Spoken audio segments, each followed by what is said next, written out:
Is Tesla stock going back to $100? We have had a huge run up this year. Price has climbed 110% already. And we've got Investor Day coming up on March 1.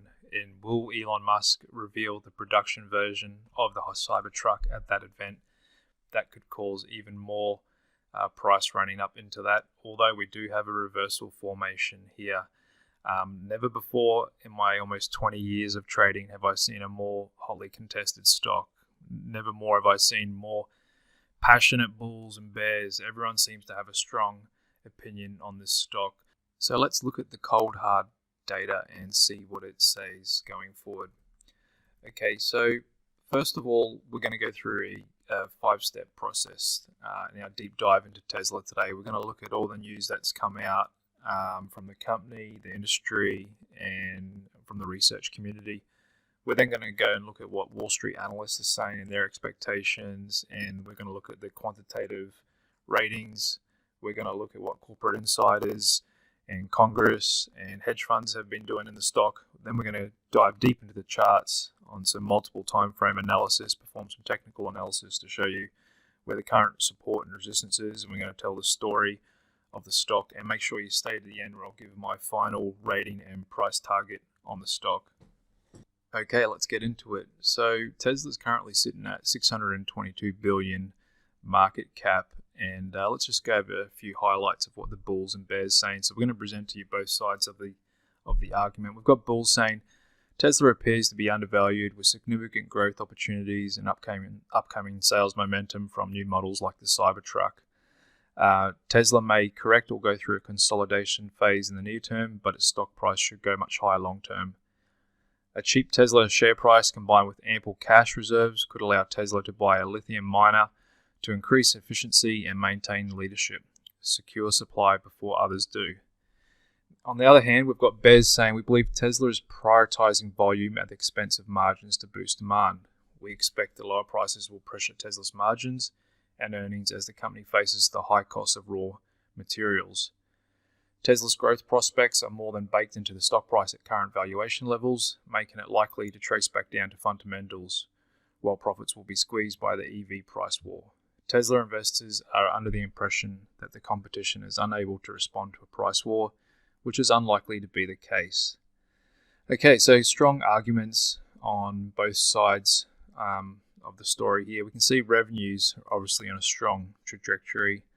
Nobody's denying that. We're looking at earnings per share. There are Wall Street estimates to come in at $3.97 this year. It's flat. That's because they're spending to ramp up Cybertruck and the semi-truck as well. So that was what is affecting their earnings, even though revenue is continuing to grow.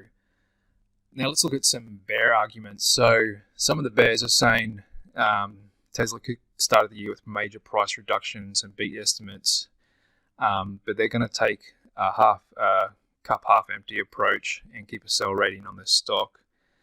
They believe that because Tesla's slashing the price, it's going to eat into their margins, and then that Tesla's back against the wall amid the macroeconomic headwinds and intensifying competition. There's no doubt there's increasing competition, but the whole industry is converting to EV as started by Tesla. So that's what we've got to remember with Tesla. Most of the industry, all these legacy automakers, all their factories, systems, processes, teams, talent management, they're all geared towards the internal combustion engine, the thing of the past. They're starting with EV models, but they're not just going to,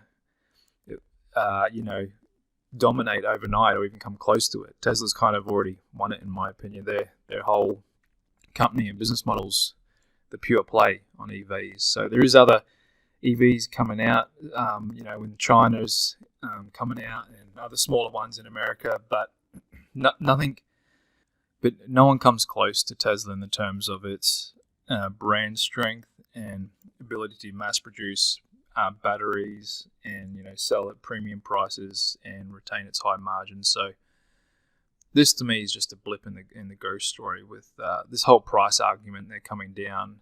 I don't think that is a reason for a big bear call on the stock, in my opinion. Here's another bearish article with 13 reasons to be cautious. cannot justify a 75% run in a month.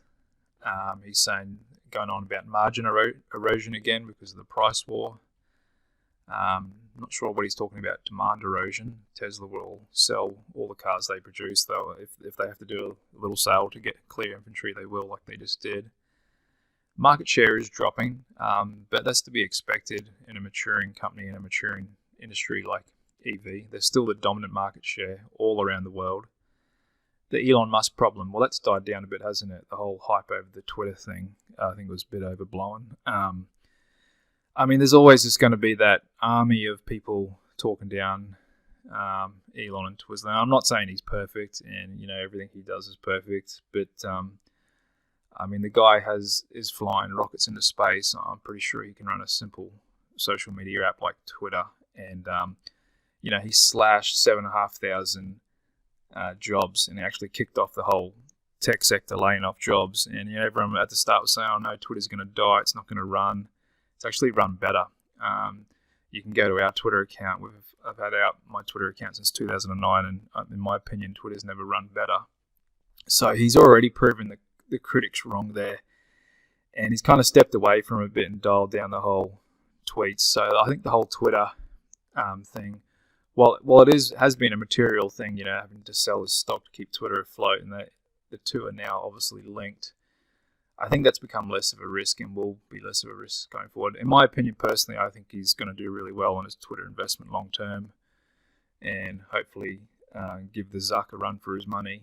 And I think it's just really, he protects his voice, he protects his reputation, he can promote all his products through Twitter, and I think he'll end up doing well economically out of it as well. Going on forward with this bearish article, he's talking about, valuations, market complacency, recessions, fears, China. In my opinion, they're all kind of weak arguments or just small blips in the overall secular growth story. It's never going to be straight up, stepping up every month. Sometimes it'll be 2 steps forward, 1 step back. Other times it can be 3 steps forward, 2 steps back. But overall, there's still progress here. Okay, so on the other side of the coin, Tesla stock gains on signs price cuts are spurring demand. So obviously, they trimmed prices by 20%, and that has increased demand, which we'll get into more in a bit. So that's obviously been a positive thing for the stock, increasing demand. So they can easily, whatever cars they produced 1.3 million cars last year. The target this year is 1.8 million. Elon says in a perfect world, if there's no hiccups in production, no unforeseen major events, they should hit 2 million cars, and they'll sell all them. So that's still giving the company, 40-50% growth rate in cars sold, which is huge for a company of this size now with an increasing base to work off. So that's really impressive. Tesla's grabbing market share in China after price cuts. So I think out of luxury sales in China, Tesla is still the leader. I think they've got 19% market share in China for luxury brand cars, and if you look in every other country, they are the dominant leader as well. So even though their market shares come off a little bit in America, that's okay because all the other legacy automakers are starting to make all EVs, so they will naturally be catching up. But the pie itself is getting bigger, even though the slice Twitter's got of it in the US is getting a little smaller. Okay, moving on. Tesla has a new master plan coming out March 1. Okay, so back to what we were saying before, Investor Day event, March 1. CEO Elon Musk said Master Plan 3 to be revealed at the event at Austin Gigafactory will be the details on the path to a fully sustainable energy future for the planet Earth. Pretty big words there. Is he going to come out with a Cybertruck, the production model, and show it off? This could really spur things. If the market, of course, everything is if the market holds up. If the market holds up this year, and we've already seen the low, then Tesla with a Cybertruck is really going to get the meme stock crowd going. It's going to get everyone jumping up and down. It's a great, great story and headline to help kick on this stock high. And then you've got the semi-truck coming as well. You've got other things growing as well, like their insurance division energy storage as well. All these things are growing. And they've already started rebounding with their prices. See, after recent cuts, Tesla lifts Model Y. So they've already started increasing the prices back again. This is not a permanent thing because there's a demand problem or that. They were just clearing out some excess inventory. And that seems to have worked well. Also, Elon Musk wins the Tesla shareholder lawsuit over the 2018 funding secured tweet. I'm sure we all remember that. Funding secured. And what did he say? Thank goodness, the wisdom of the people has prevailed. I am deeply appreciative of the jury's unanimous finding of innocence in the Tesla 420 take private case. So that's good. I mean, he's just constantly proving the critics are wrong here.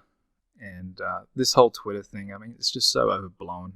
It's not material to in 50, 100 years. The historians are not going to come back and talk about his tweets and what's going on now. It's the growth story of Tesla, and he's changing.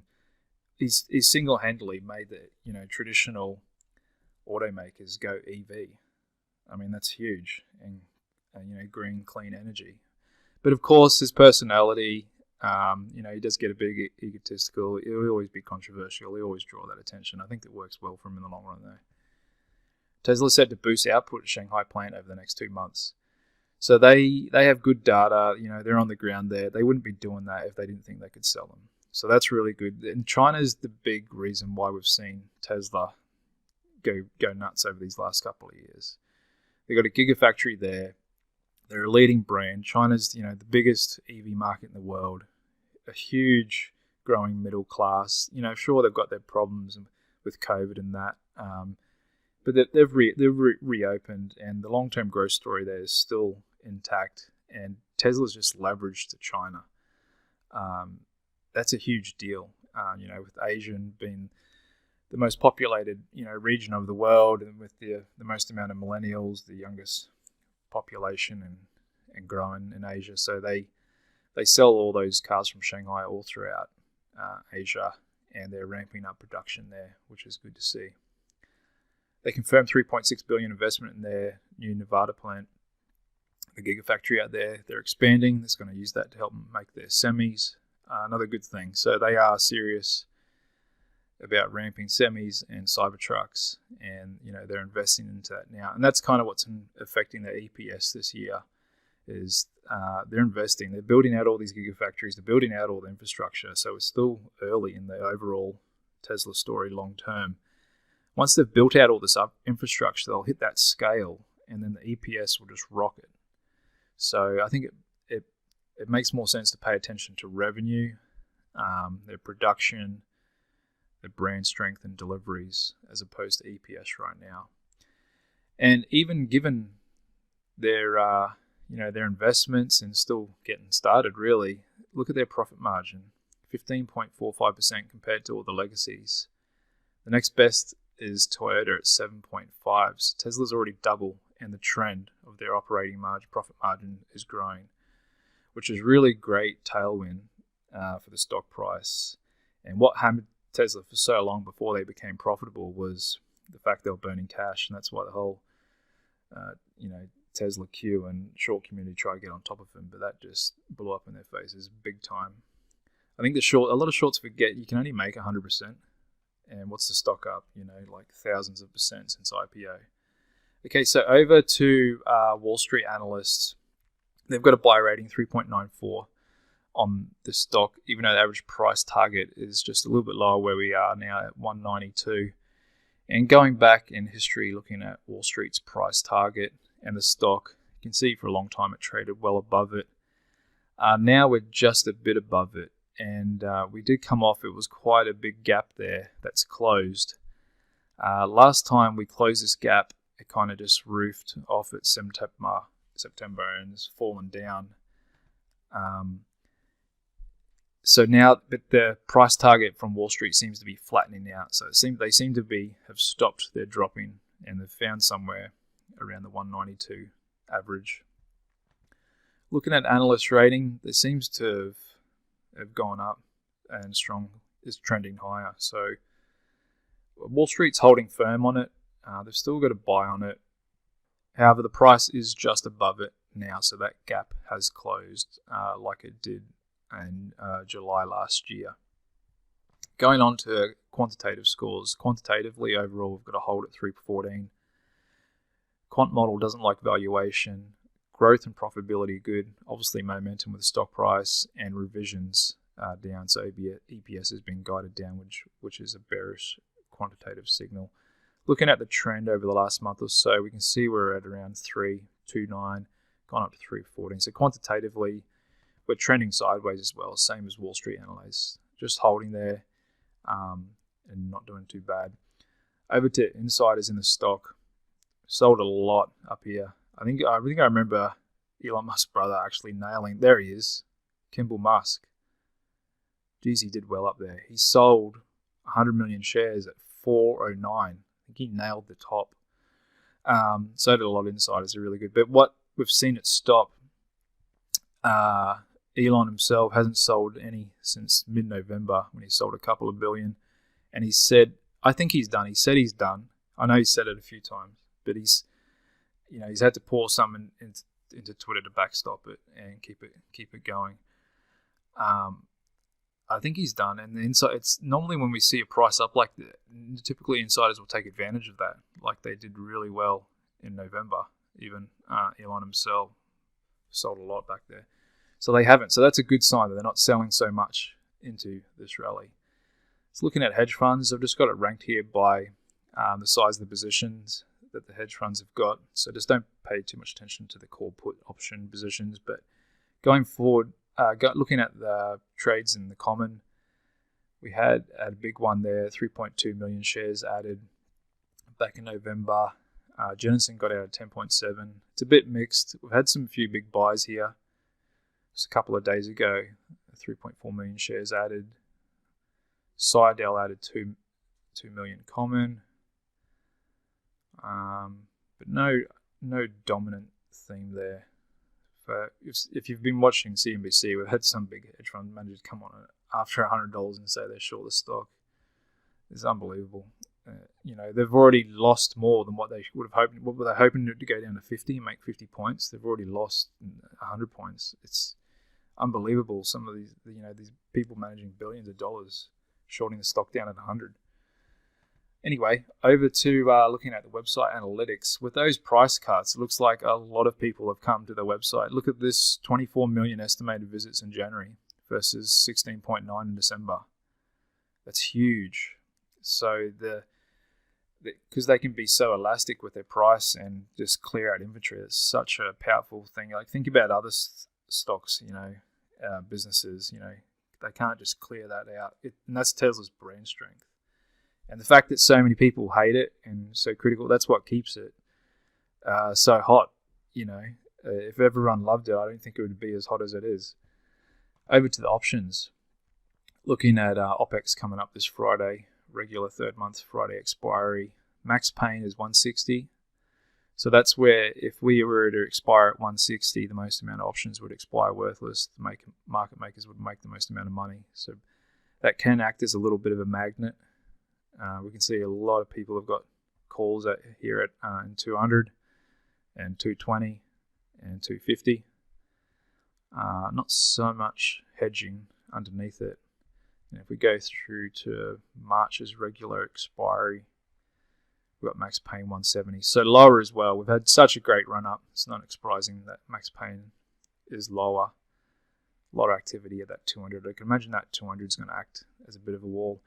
Okay, so let's dive into the charts now that we've looked at all of that. Huge run up. We haven't had much of a decent pullback. This looks like it'd be a bit of a spinning doji island top bearish reversal formation. We do have Investor Day coming in March 1 on this line here. 20-day seasonality, 7.8%. I wouldn't put too much weight into that because we've already had such a huge run up. That just means over the next 20 bars over the last 10 years, prices average gone up 7.8%. If we zoom out to a weekly chart and we just go to where we've just topped this week and we just put a line in there, it does seem to have hit, this is where we had support back in May. So this could have been a bit of resistance just hit into, good chance. at it with this huge run up. So if we did bounce back off that, reasonable level for it to come back down would be probably the next bit would be 166 around here. And then I'm going to go for the low of this earnings gap day at 154. I would expect that to hold. And if we just do a Fibonacci on this latest move, from that swing high to swing low, that puts us at about a 50% retracement around that similar level. So I'm expecting that gap to be defended. This is barring any market collapse or anything totally unexpected. Just if things keep tracking the way they are, it's reasonable to expect we have a technical pullback here. Even if we go on to develop a new uptrend or this thing rolls over, in all scenarios, it's reasonable to see a 38% or 58% pullback back to this. However, if this gap were to fill, that would be bearish, and we could say this is still in a downtrend here. This is not a new uptrend, because if we start retracing more than 62% of this move, then it's looking less like a bullish pullback and more like a bearish confirmed trend. So we need this gap to be defended for the technical bull thesis to still be intact. If we go out again to a weekly chart, we can see we do have an inverted hammer and topping pattern here. So my guess is, my speculation is that we are going to have a bit of a pullback here, maybe even down to this 180 level. That could be the first expected one here. If we go further to 154, then the bullish bets are off. Okay, and if we just look at some other charts to see, because everything's related, and why we've had this such great run is a few things. The first one is we oversold so bad, and looking through history, stocks that get sold off really bad in December, tax loss selling, typically can have great bounces in January. So that's reason number one. Number two, China's reopened. They were locked down for COVID, really bad. They've reopened and started prioritizing economic growth again. And we just saw on the news that Tesla's ramping up production in Shanghai. Big growth driver, big positive sentiment. That's added to it, with China and commodities jumping up in this time too. We've also had the growth rotation trade, which I'll get into a chart in just a moment. You know, high growth, high beta, meme stocks, Bitcoin, that's all had a nice rally to start the year off as well. We've had good earnings come in. Earnings were estimated, $1.12 came in, $1.19. That was good. The market liked that. Everyone's freaking out. You know, they're cutting prices because things are falling off a cliff. Nope, sorry, gap up, held. We've also had this whole Twitter thing die down. Everyone freaking out. Twitter's going to bankrupt, Tesla and Elon, and so much, hyperbole really. That's all died down. However, has that reached a bit of a blow off at the moment? So the first thing we'll look at is China's ETF, and we'll just go to a weekly on that. So that's hit a bit of a resistance as well and seems to have rolled over a bit. Whether this holds this level here is yet to be seen, but undeniably we have had a bit of a trend line break here in the China market for sure. The other thing we're looking at are the growth rotation trade. So if we look at SP high beta versus SP low volatility, that again, it looks like to have rolled over a little bit, the growth rotation trade. Just on Friday, that could be rolling over. And if you look at it, all ties in Bitcoin as well. Looks like it might have rolled over. And if you've been looking at meme stocks, AMC, GameStop, I know they don't matter too much, but it's just all risk on sentiment seems to be coming off. Now let's look at some other EV makers. Second biggest EV maker in the world, Li Auto. That looks like it's broken its trend line. Gap down as well on volume. Lucid, I think the Saudis are trying to take this. That's why we got this news here. But still price action is weak there. NIO, tracking down, hasn't done nowhere near what Tesla's done. So this is not a big, group category trade that's been going on. It's more of a Tesla story. Rivian, and less related, but still related because it's American auto stock. General Motors is actually gapped up and held. Ford, earnings weren't so good, had a gap down. And let's look at Toyota. It's gapped down. It's not really bullish, but breaking out uptrending price action on the group as a whole, EVs and automakers. So kind of hard to say that this is all one big bullish thing. If anything, Tesla could mean revert to be more in line with this group. Okay, so that's a bit of a look at the technicals on Tesla. Let's look at our fundamental chart here.